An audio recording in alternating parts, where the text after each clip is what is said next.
And good morning, Common Sense America. This is Eden Hill. It is Wednesday. It is the March the 8th, 2023. And I am here from Raleigh, Durham, Chapel Hill area. Just drop the pin and I'm right here. And we had the great opportunity to be with Turning Point USA, Chapel Hill last night in Chapel Hill. Beautiful campus. Absolutely loved being on campus. I love history. And I love the older universities and what they have brought to our nation previously.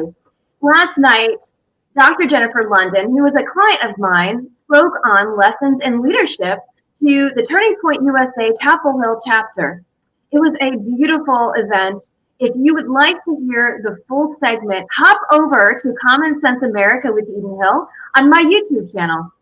Also, if you have not yet subscribed to my reels, to my live interviews, to my podcast, follow me on Twitter, follow me on LinkedIn, Instagram, Facebook, Rumble, and right here on StreamYard as we hop over to YouTube daily. We have a great set of guests for you in this short hour this Wednesday. So I am so excited to do a pre-record, share with you the president of Chapel Hill Turning Point USA, a beautiful soul, an inspiring young student who is excited to learn public policy, who is excited to learn about medicine. Also, second half, we will be bringing over Color Us United president. He will be speaking about what has been happening at the medical school at Chapel Hill. Has a lot to do with wokeness, has a lot to do with the DEI aspect and what is happening to our medical schools, not just in North Carolina, but around the nation. So we will be talking about that in the latter half of the show. Save the date, tomorrow and Friday, we have two great new guests coming to the show. We have the Virginia Young Republicans leader coming and joining us tomorrow. You will absolutely adore her. Also, we have returning to the show a previous New Jersey congressional candidate, Darius Mayfield. He will be talking about his new book that hit the press, and he's doing interviews all over the place talking about how we need to get involved in the political process. Moms, dads, grandparents, aunts, uncles, concerned community members, it's your time. It's your time. Don't let the woke cult prohibit you from speaking out. So we'll have a great show for you tomorrow. And then Friday, we have Barry Morgenstein. He's going to be talking about his famous photography in New York, his wonderful business that he has had for many years in New York City. Also, we're going to be talking about some of his famous images of President Trump and Netanyahu. And we'll be talking about what he has coming to Washington, D.C. in April. So we have a great show for you for the rest of the week. And the next week, we kick it off with all new guests yet again. So I'm so thankful to be here with you. And also, FYI, if you happen to miss yesterday's interview with Matt Strickland, who's candidate, I call him the veteran for Virginia, candidate for Virginia Senate, go check it out. I have a couple reels on my Instagram and the full interview is on my YouTube page. And I have received a lot of commentary, positive commentary, and American Liberty News. Thank you, American Liberty News, for covering Common Sense America, taking some of these amazing clips and amazing interviews and sharing them. I am grateful for your support, and also to the Blue Network, thank you for your support. So let's get right to it. I want to introduce you to Simone. She is the Turning Point USA chapter president for Chapel Hill. And I just loved her spirit and love what she brings to the table. So we are going to go ahead and I'm going to introduce you to Simone. Hi, this is Eden Gordon Hill, and you're watching Common Sense America. Make sure you go over to my YouTube channel and subscribe. We are live here from Chapel Hill, University of North Carolina. Oh my goodness, it's my first time here, and I kind of feel like I'm back at Harvard at Cambridge. It just reminds me of all the old buildings and the beauty and the historical purposes of what means to North Carolina, state of North Carolina. I'm standing here with our Turning Point USA chapter president. Yes. And this is Simone. She is originally from Virginia and is attending UNC Chapel Hill. And Simone, I'm so thankful that you invited us here tonight for one of your speakers. Tell us a little bit about yourself. Where are you from? Sure. And how long have you been here at Chapel Hill? Absolutely. So I was born in Thailand. Both of my parents worked for the U.S. government. We lived there for 4 years. Then we moved to California for 3 years, Texas for 3 years, went back overseas to Turkey for 3 years. In the summer of 2016, my mother and I were evacuated back to the States. We ended up staying with a friend in the basement for the rest of that year until my father came back. And now we're in Virginia, we're settled down, and I attend the University of North Carolina as a freshman. And you are a freshman. So what are you studying? International affairs? Well, so I'm studying a mix. I'm double majoring in biology and public policy. And the reason I chose those two fields is because I'm very passionate about helping to end the opioid crisis in the United States. And there's a lot of policy involved with the Good Samaritan laws, and obviously a lot of biology involved with trying to find artificial hormones to basically block opioids and help people pass through the stages of withdrawal without actually. And it's so neat to see the next generation taking on public policy. And Turning Point USA is so focused on the school systems, the high school students, the university students, and also the alumni program. And I am a huge supporter of Turning Point USA. You here at Common Sense America have seen so many different Turning Point USA representatives on the show. Also, talk to us about Chapel Hill. What is it like for you here?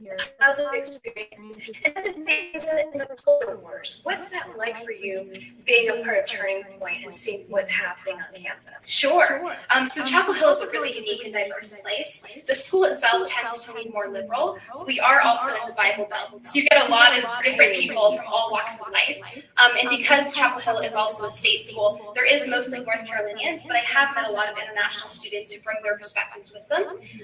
In terms of being on campus, obviously because the school tends to be more liberal, we've had some issues with freedom of speech and just standing up for a basic Bill of Rights and our constitutional rights. And so that certainly has been a topic that has been floating around in the classroom sphere with professors nowadays trying to assert their opinion on their students. And some students are starting to figure out that it's time to push back.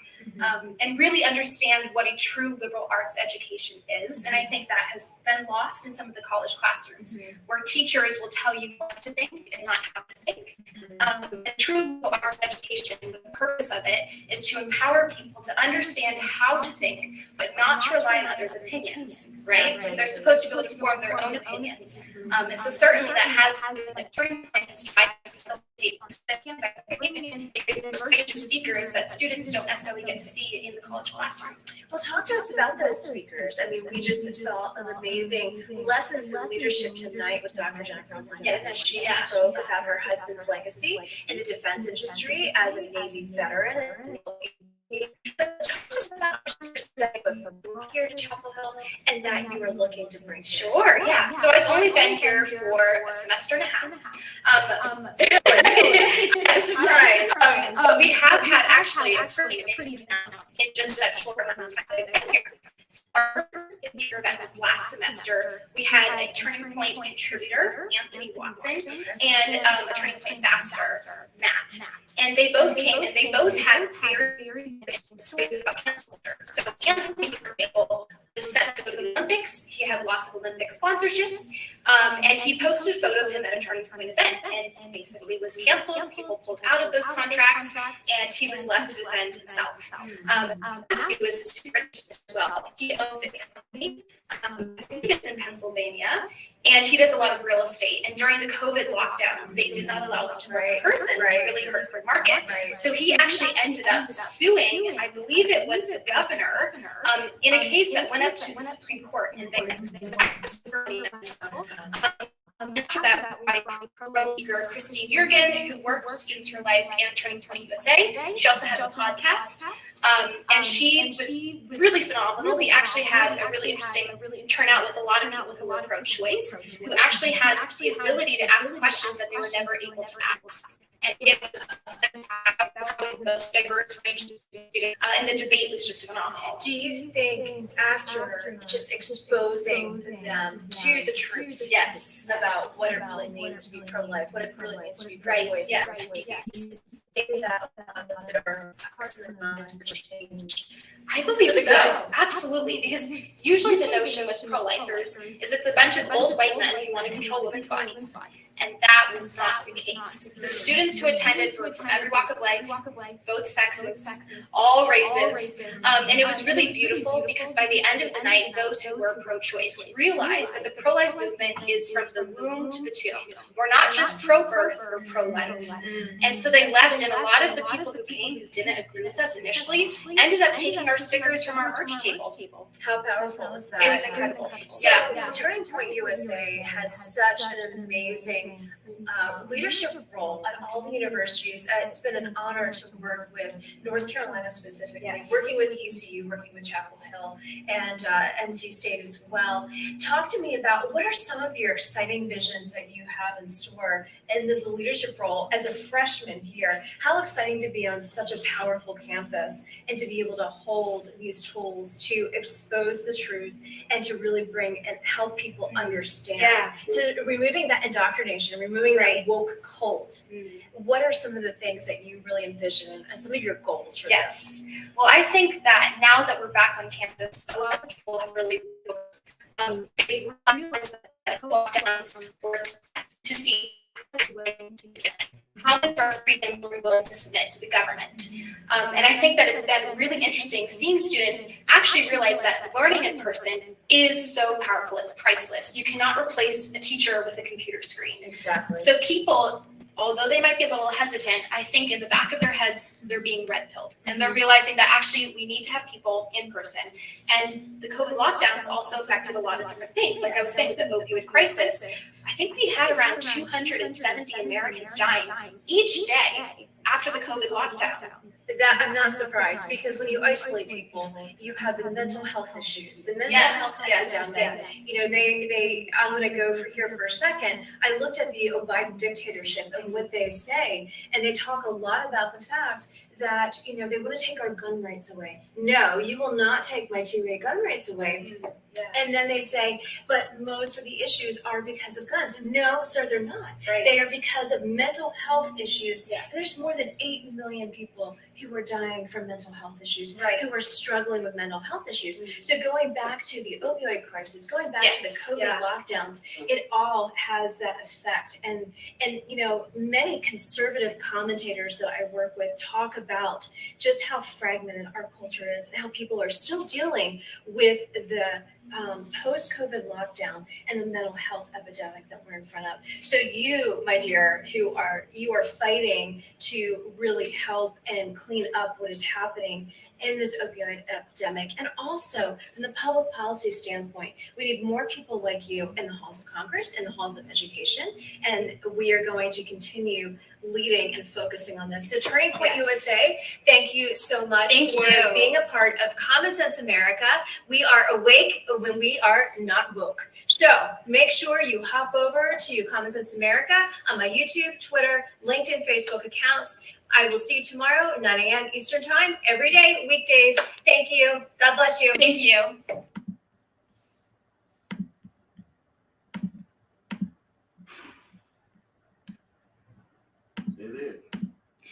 And for all those who are tuning in, this is Common Sense America.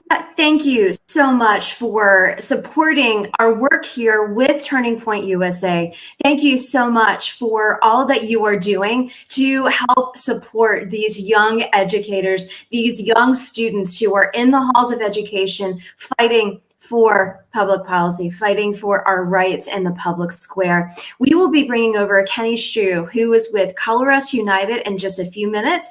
I'm going to take a quick break and we will be right back. Thank you so much for joining Common Sense America.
Thanks, Will Baker, for 95. I love the music. I'm so thankful to have some great music for Common Sense America.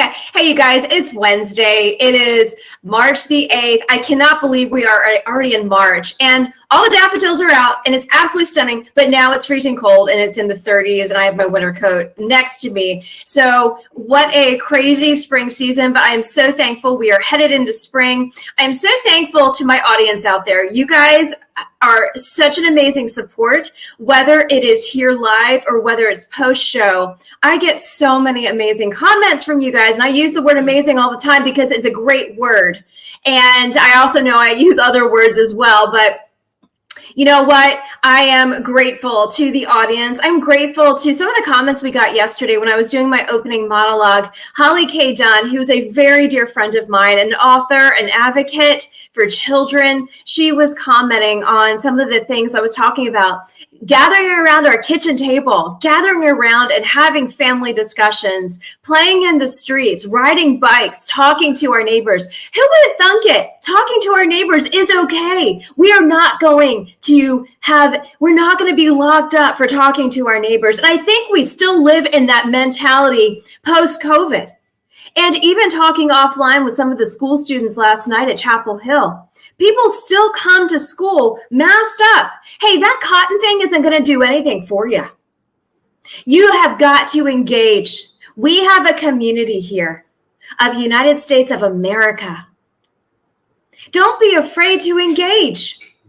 I think our culture has put this whole distorted viewpoint on being afraid to talk to one another, being amongst community.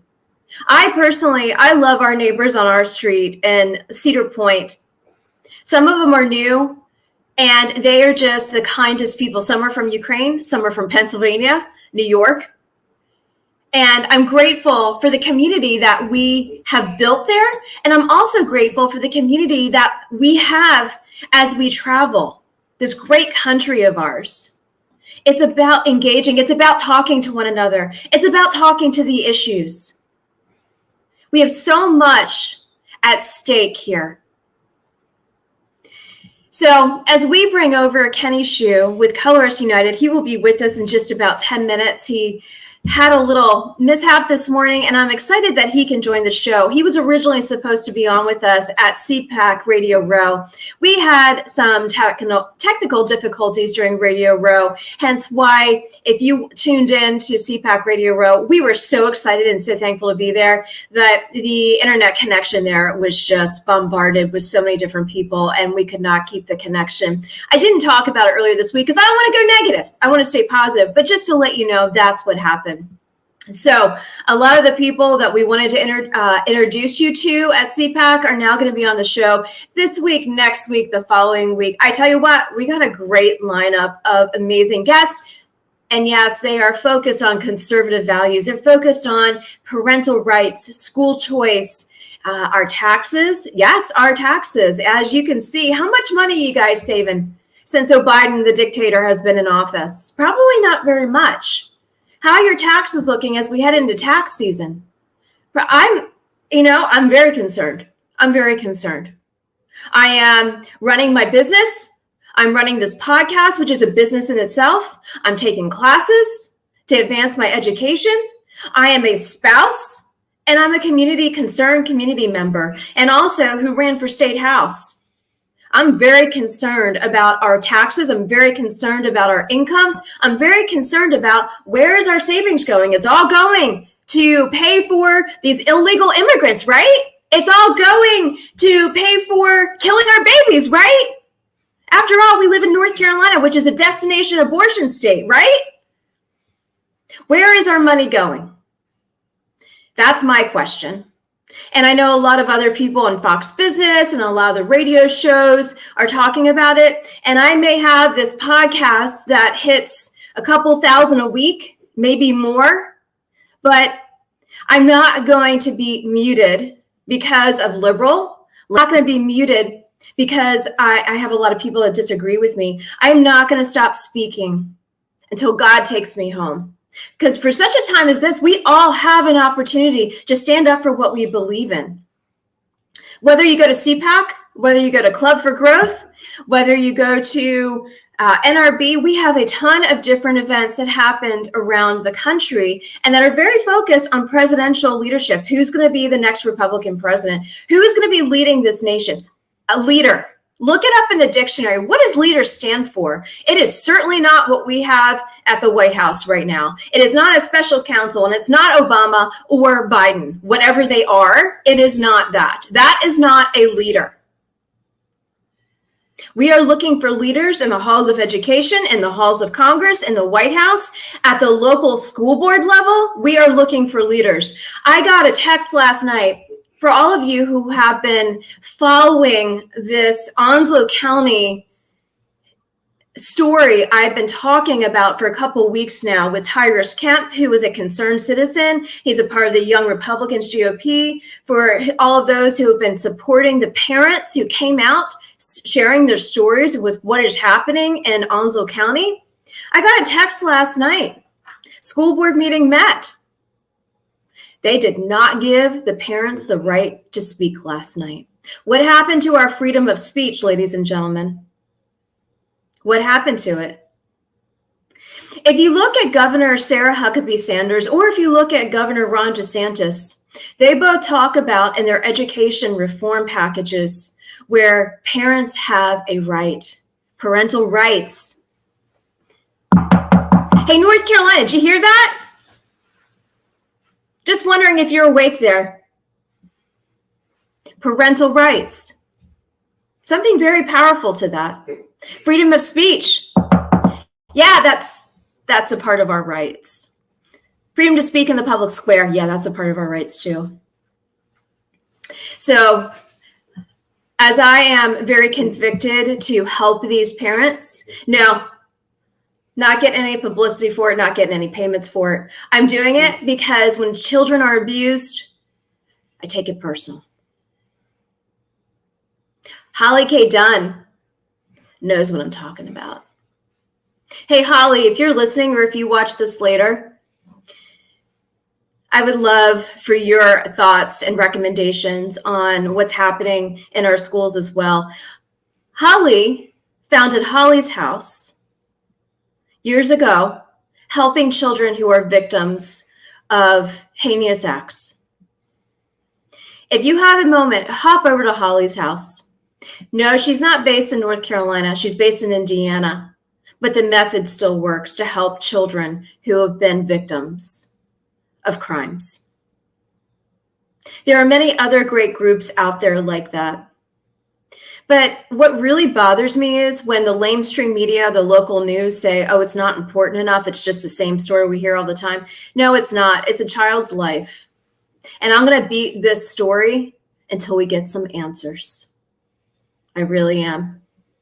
So as we are awaiting Kenny Hsu to join us with Color Us United, I wanted to read to you what is happening here in the Chapel Hill area.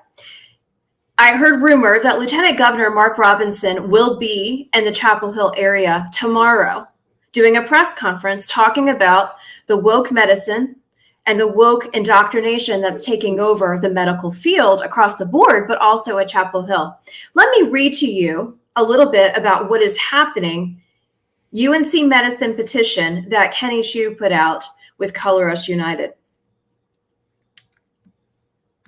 Here is what you need to know. The petition states North Carolinians deserve better health care than what DEI provides. DEI, for all those who may not know, is diversity, equity, and inclusion. What you need to know. The doctor that treats you should be the most qualified doctor available to you, not the doctor that has received the most amount of social justice training. Let me repeat that just to make sure you didn't catch that.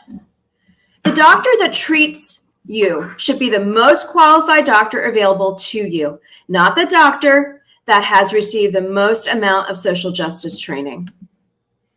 What are your thoughts on that? I know what my thoughts are. If I ever have to go get any type of intensive surgery or ever anything, even generalized surgery, do I want to go to UNC Medical? I thought it was a good place to go. But I don't want a doctor who has social justice training versus how to hold a scalpel. So it continues to say, yeah, that's exactly what UNC Medical School is doing, replacing vital medical training courses with social justice courses and diminishing the quality of its doctors in the service of false social justice agenda. I have been hearing this from a lot of people, not just here in North Carolina. I've been hearing it across the states. I've been hearing it from Florida. I've been hearing it from Virginia.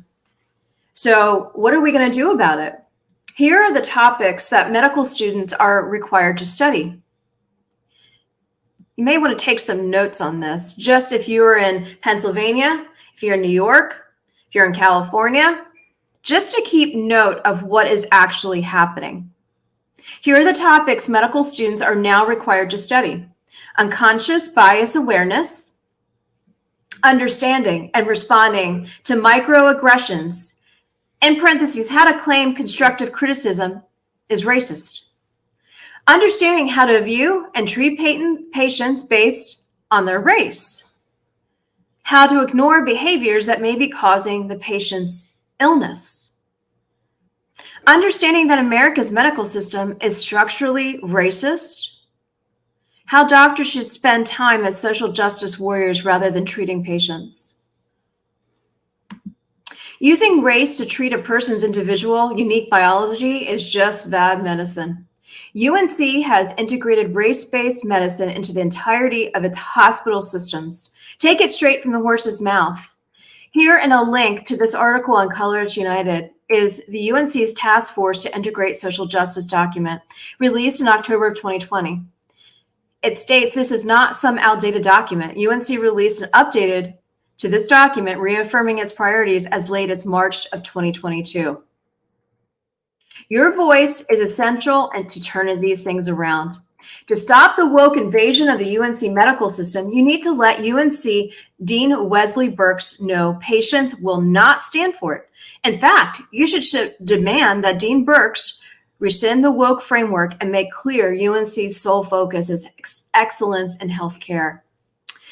There is more to this, obviously, and here's the petition. I am going to share this on the stream for you to check out and read. And I'm posting it right now. I would love your comments, your thoughts. I also want to know if you have seen this in other states. Have you seen this in Illinois? Have you seen this in California? Have you seen it in Pennsylvania?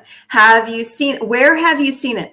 I have heard the story from a couple different private citizens from a couple different states. So it's not just happening here in North Carolina, it's happening around the nation.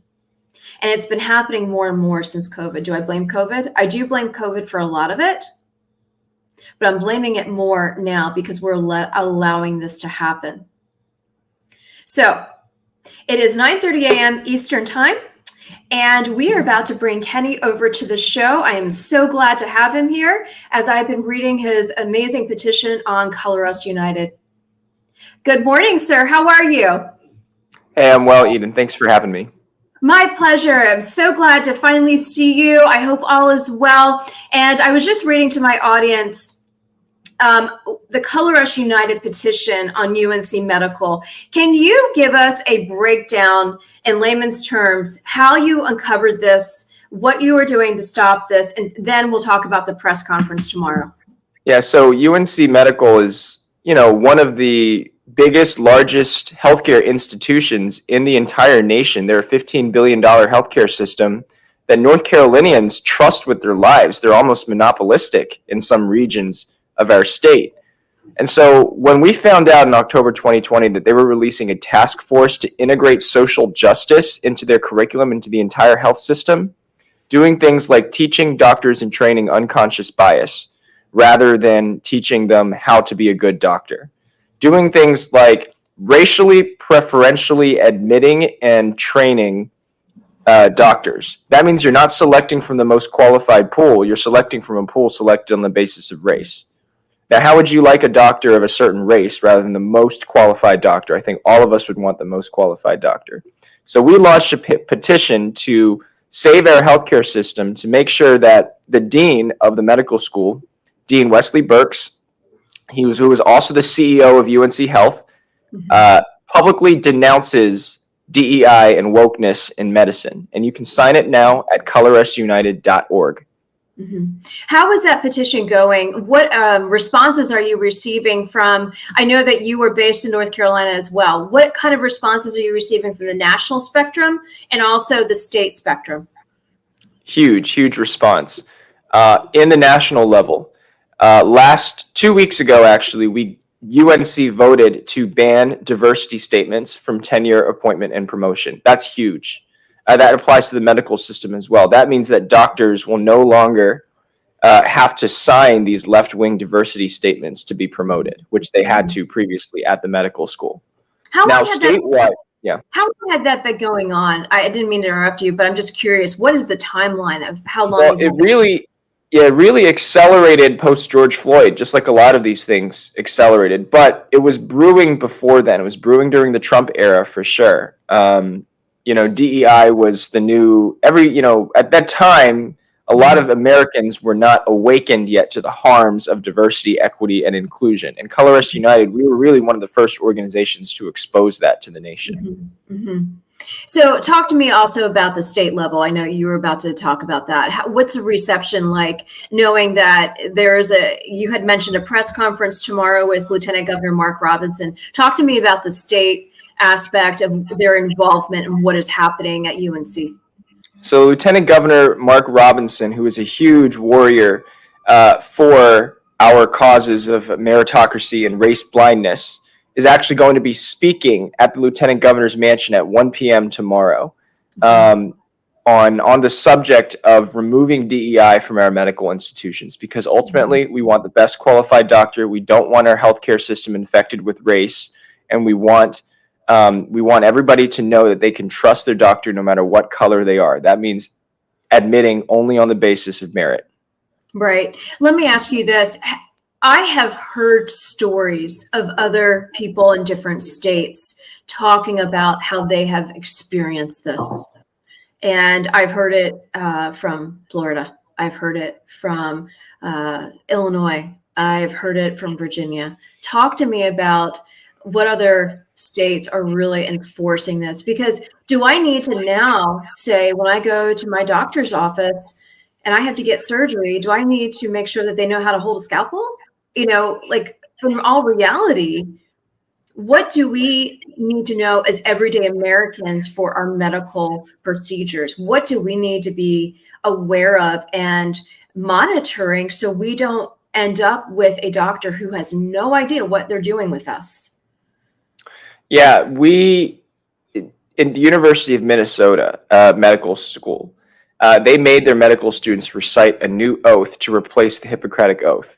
The new oath included phrases like, we will return the land to the indigenous people of Minnesota, and we will have anti-racist trainings to make reparations for the systemic violence that has been committed against Black people. That's what they said. Systemic violence committed against Black people by the medical system. So what's funny, what's very ironic is that they were literally undermining their own students' belief in the goodness of being a doctor, which most students, most kids, when they go into the medical system, they do it out of belief. They do it out of love. Being a doctor is a hard profession. You're committing to years and years of rigorous schooling and residency, and your pay on the other side is getting more and more marred by all kinds of ridiculous legal things. So you have to do it out of love. And they're just destroying the love of these students by saying that their own medical system is a fundamentally racist institution. So Color Us United, what else are you doing along with this petition? Are you seeing a drop-off in those entering the medical field because of this? Are you finding, is it being told now that young students who are in the halls of education who wanted to become and pursue being a doctor are now kind of dissuaded from doing that because they would have to sign these oaths? Partially, I've received some texts from some of my friends who are doctors in training. I know a lot of doctors, just from my own community and experience, and some of them were even considering UNC Medical School, going in there for residency, which has some of the most rigorous residencies in the United States. I will say that. Right. But, they read some of these articles that are coming out about UNC and other places, and yeah, they have to make a choice. Obviously they're going to go where they get in, but they do get to rank their choices. But I'm telling you, this is not just happening at UNC Medical School. This is happening across the medical system of the United States. So hopefully, what we're trying to do, we're not trying to crush UNC. Sure. UNC's health system. I live in North Carolina. Okay, I'm going to get my health from them. We want to make it better. We want them to see the opportunity when they denounce DEI. And when they replace it with a framework based on excellence and transparency in medicine, they are going to restore the trust of North Carolinians and people across the nation. Not just the trust, the admiration of people across the nation that they're willing to take a stand against corrosive political ideology. Yeah. And in regards to the press conference that Lieutenant Governor is going to be hosting tomorrow, do you have any indication as to his leadership and what with working with Department of Education, this falls underneath of it. So what do you expect to hear from him tomorrow? I expect to hear from him. Mark Robinson is a product of the North Carolina education system. That's Yes. why he became, so prominent. He actually recently got his degree from UNC Greensboro. So he has a lot of respect for the education system. He wants to make it the best it can possibly be. So that means that we need to focus on excellence. We need to get race. We need to get gender. We need to get all of these politics out of our medical system. That is the one place that people are trusting with their lives, where people of all stripes will say, heck no, do not give me one of those doctors that are peddling social justice. Mm-hmm. No, I completely agree with you. Final question before we go. I did share with everyone the petition to sign. How much more in the petition space do you need to, I know that you did a lot of national interviews last week at CPAC. It was great to see you last week. How much more do you need to get across that finish line? And what else do you need from North Carolinians to get involved to support Color Us United? What are you looking for? What do you need? Now, we need North Carolinians to mobilize, not just with petitions, but to make their voice heard in the legislature, to let their congressman, let their state representative know that the medical system is in deep danger right now, and then that we have an opportunity to make a stand and make this the best medical system in the United States. So we need your involvement. If you go to colorusunited.org, yes, sign our petition, get on our mailing list, see our updates, but we want you to get involved too. If you have a tip about what's going on at the UNC medical system, send us an email at info@colorusunited.org, which you can find on our website. Sure. If you want to help out or just be a supporter in any way, let me know, because we need to rally North Carolinians. We want to make this the undergirding issue of the nation. If we can compel, a major UNC dean, which, we've had success doing this before nationally with the Salvation Army. If we can compel a major, system to renounce DEI, we have the opportunity. The sky is the limit for our health and education system. Have you had a chance to talk to any of the students in the medical school offline about how they're feeling about this? I have. We always run in guerrilla warfare campaigns. We're always going down, talking with the people who have been, abused by this system. And a lot of the, students, they do have to undergo mandatory unconscious bias training. Also mandatory, classes where they talk about, well, we committed this violence against this minority and this violence against that minority. It's like, are you studying medicine? You're studying political science. You're studying medicine. You're studying gender studies here. I don't see the overlap. Right. No, there shouldn't be an overlap right there. A final question. I just said that a few seconds ago, but you prompted me to think about this. The Salvation Army interview that we did right before Christmas of last year. And I know that you guys were pushing it. And I'll have to be honest with you, you had challenged me to get with the local Salvation Army. I unfortunately didn't, but here's why. I'll tell you what, I'm very open and honest about this. A lot of the ladies in my Bible study, a lot of the people in the community were really supporting the Salvation Army and the ringing of the bell during the holiday season. And, I kind of stepped away from it knowing what was going on, but did not want to deter anybody from their true heart of service. Talk to me about what came from Color Us United and exposing such disgusting things that the Salvation Army at the very top was doing with the DEI, losing its volunteers, losing its staff. What's the final outcome on that? Well, what came out of it was that, thousands and thousands of officers were mobilized and understood that this issue is a national issue. It's not just an issue of their local Salvation Army chapter. Lots of donors and supporters were mobilized. And so the Salvation Army was held accountable. They had to rescind their "Let's Talk About Racism" statement. Again, we love the Salvation Army, and all of your friends who have such hearts of service for them should be commended for that. Yes. And we're not saying,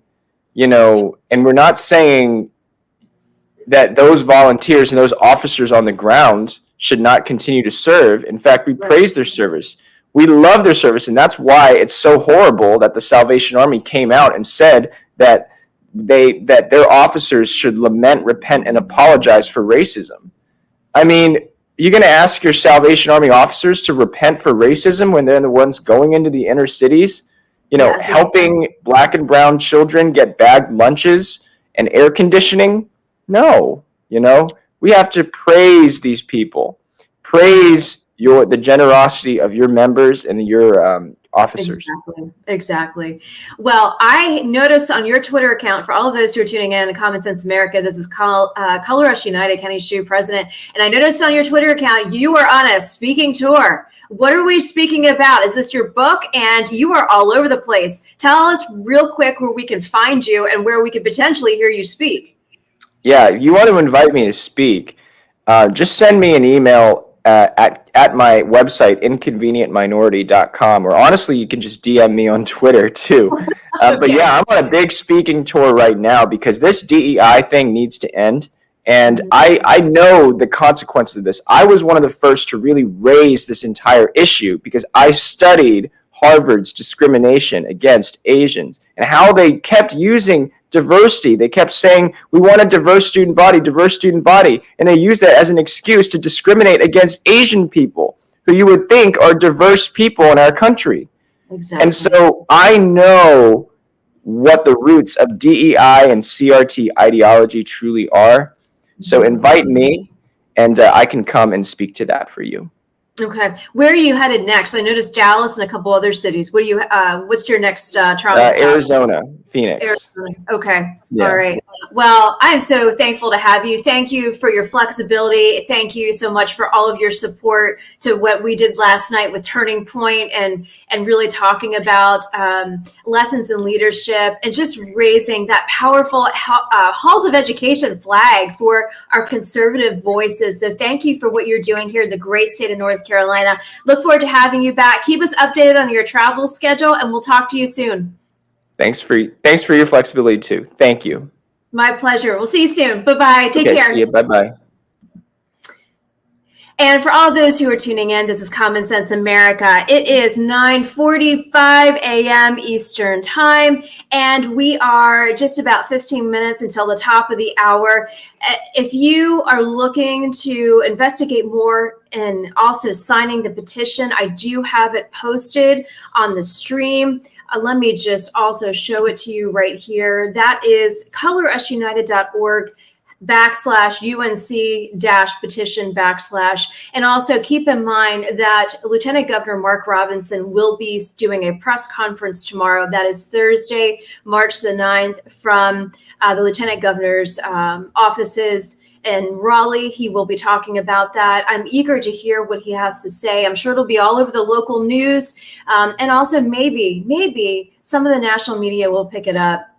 But until then, if you could go over to Color Us United and just check out the petition and check out what they are doing to stop this DEI cult in our medical schools, especially here at UNC Chapel Hill, a beautiful campus, a historical campus with amazing students who are our future leaders of this great country. So on that note, I'm going to take a quick break and we'll be right back. Thanks so much for joining Common Sense America.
And for all those who are tuning in, thank you so much for joining Common Sense America.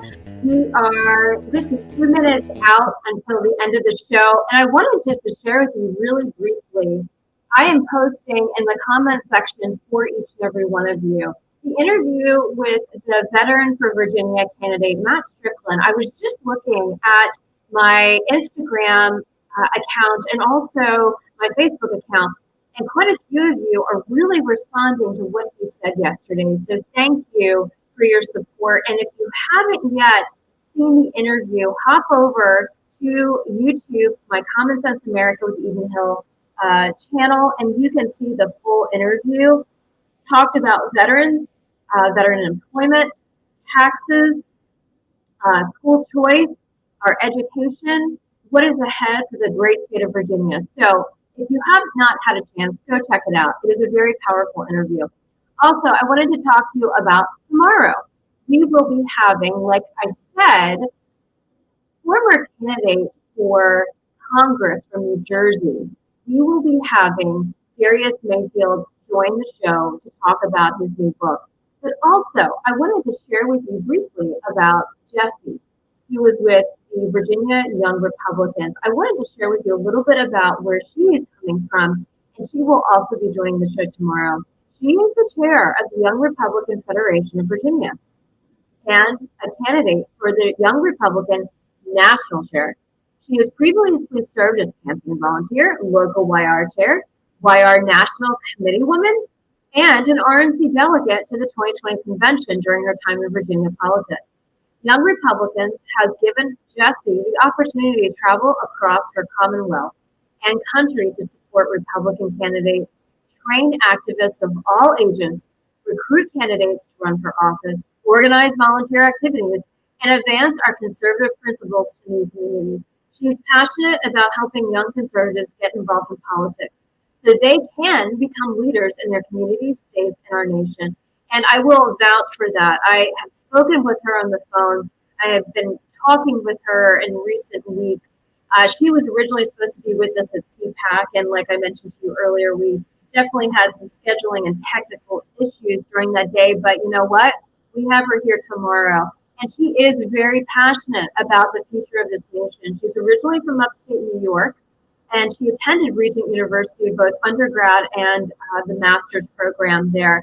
And so I am looking forward to introducing you to Jessie. She is just a phenomenal leader for this next generation, something that we talk about here all the time at Common Sense America. So on that note, we have ended today's podcast. Thank you so much for joining Common Sense America. Thank you for following, all of your support on all the social channels, and just being an encouragement and helping me share the voice of truth. And until then, we will see you tomorrow. Have a great day.